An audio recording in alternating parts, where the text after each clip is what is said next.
ಮೇಘದ ಕಿರಣವು ಮೂಡಿದೆ, ಮೈಸೂರ ಮಣ್ಣಿಂದು ನಲಿದಿದೆ. ಭಾರತ ತಾಯಿಯ ಹೆಮ್ಮೆಯ ಪುತ್ರ ಮೋದಿ ಬಂದರು ನಮ್ಮ ನಾಡಿಗೆ.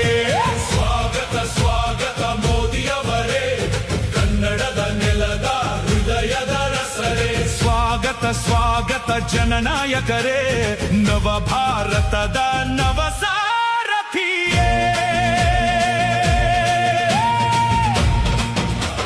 ವಿಕಾಸದ ದೀಪವ ಬೆಳಗಿದವರು, ವಿಶ್ವದ ಮುಂದೆ ಭಾರತ ಬೆಳೆಸಿದವರು, ಯುವ ಶಕ್ತಿಗೆ ಹೊಸ ದಾರಿ ತೋರಿದವರು, ದೇಶ ಸೇವೆಯ ಧ್ಯೇಯವ ಸಾರಿದವರು. ಚಾಮುಂಡಿ ನೆಲವು ಕರೆಯುತ್ತಿದೆ, ಕಾವೇರಿ ಅಲೆಯು ಹಾಡುತ್ತಿದೆ, ಸಾಂಸ್ಕೃತಿಕ ನಗರಿ ಸಂಭ್ರಮಿಸಿದೆ. ಮೋದಿ ಸ್ವಾಗತವೆಂದು ಮೊಳಗಿಸಿದೆ.